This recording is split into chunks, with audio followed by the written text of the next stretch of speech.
Tonight we're going to take a look at another look at the Ninja Foodi Hot Cold Blender, which also cooks and makes sauces and does many other things.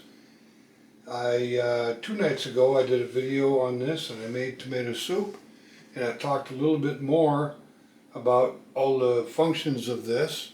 Obviously I haven't tried everything, this is fairly new to me, I've had it for a few days. But tonight we're going to make Alfredo sauce. I like me some Chicken Alfredo, and one of the handy recipe cards that comes with it is this recipe for Chicken Alfredo sauce, or Alfredo sauce. And I've transferred or translated the grams to cups and ounces and stuff, so I kind of know. I made some notes here what I need. You can pause this video, jot down the recipe if you want, but if you haven't seen my video on tomato soup, you might want to check that out. I'll put a link in the description below. But I got my ingredients laid out here.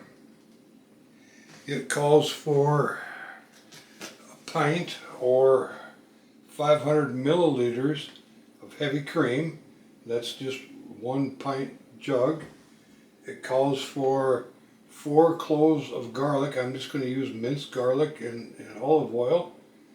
I'll put in a couple of heaping teaspoons of that. It calls for 2 tablespoons of butter cubed, and it calls for a little less than a cup.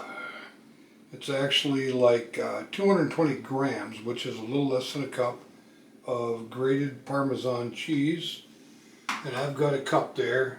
It's a little bit more than I asked for, but oh well. And it calls for 2 cups or 250 grams of cream cheese. And this 8-ounce pack, which is normally what they come in, and I don't know why they didn't make the recipe just based on the fact that this comes in 8 ounces. But I did have a little chunk left over in the fridge that isn't moldy yet, but it's probably about to get that way. So I'm going to throw that in there too. And let me get my ingredients going. There's 2 steps here. First, you place the garlic and butter in the blender pitcher.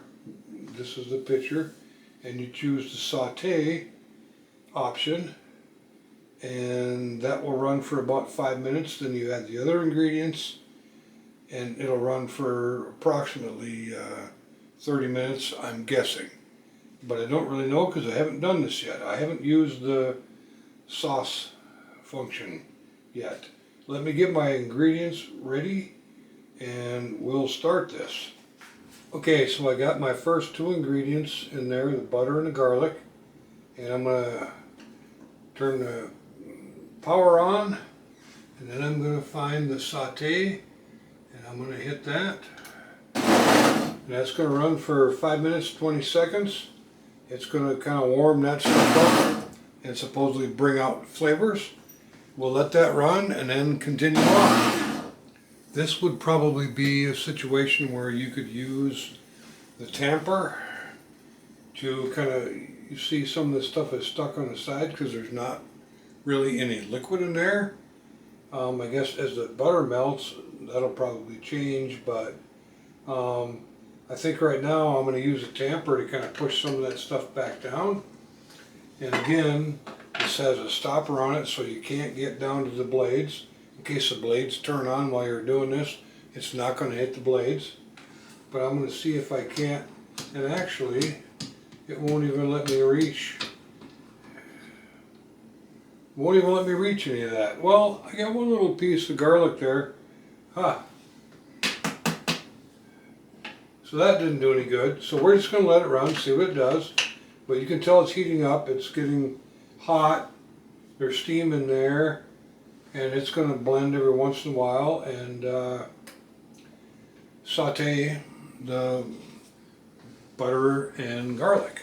Okay, so it's done with the sear saute mode, and about a minute ago, before it was done, I took the lid off, which then puts this in a standby mode, and it flashes the lid across here telling you that the lid isn't in place.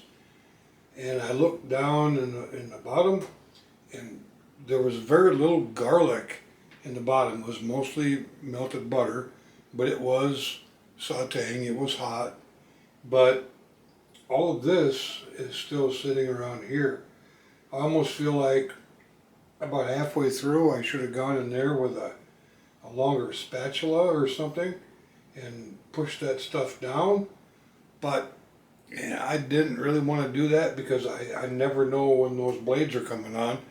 But from what I observed, it only comes on a couple of times in the beginning of the cycle and they don't come on again.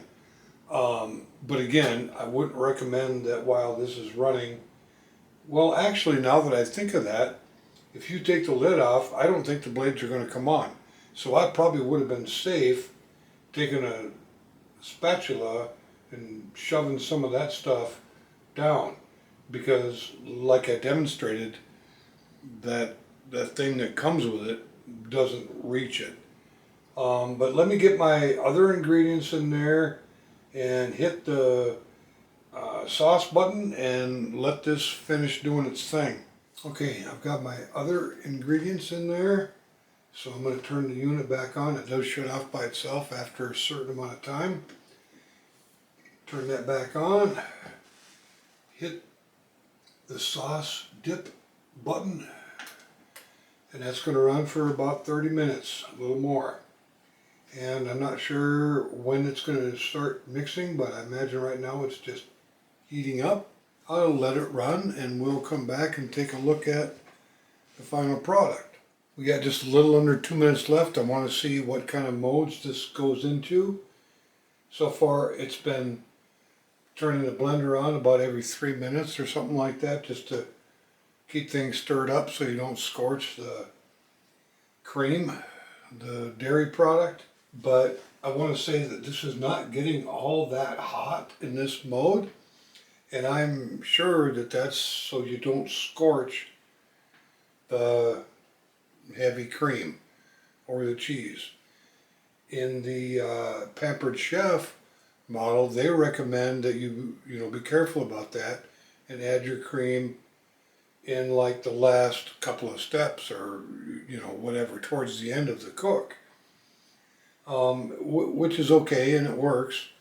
But this seems to be doing it when you're adding the fatty product, the dairy product, in the beginning.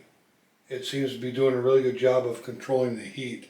That's that IQ mode that it knows what you're doing, kind of, and prevents burning.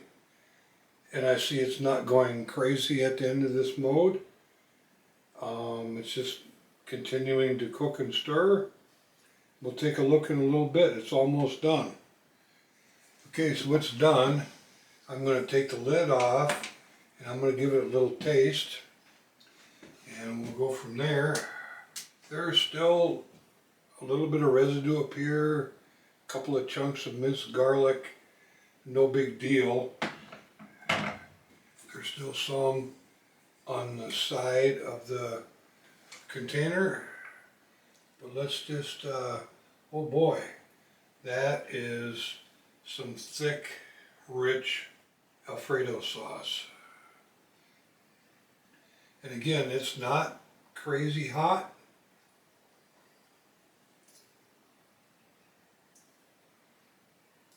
But yeah, that is really good. I can tell I'm going to want to add some pepper when I put it on my plate. It's very good. Very savory, very rich and creamy. Wow, I'm excited. Let me shut this off. I'm going to get to making my linguine pasta, and I've got some chicken tenderloins I'm going to air fry, and we're going to have chicken Alfredo tonight. I should note here that once it's done doing its thing, it goes into a keep warm mode, So this is going to keep warm for 30 minutes, and that'll give me enough time to make my pasta and air fry my chicken tenderloins. That's kind of a nice feature. I don't know if you can, manually go into a keep warm mode or not. Okay, so I got my chicken done, my pasta done. This actually just shut off on the keep warm mode a couple minutes ago, but I'm sure it's still warm. Let's put some of that sauce on there and give it a taste. It's very thick and creamy, as you can see.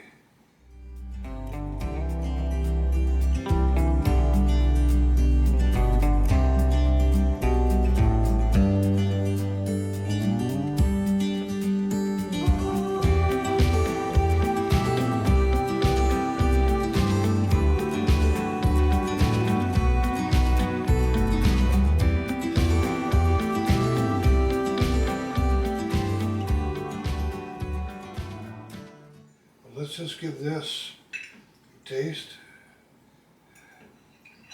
Well, that's a pretty big bite.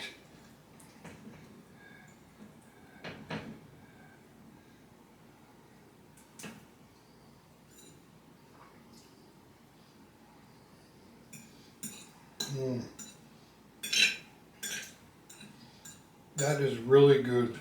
Really, really good. Sorry about that. Trying to talk with my mouth full.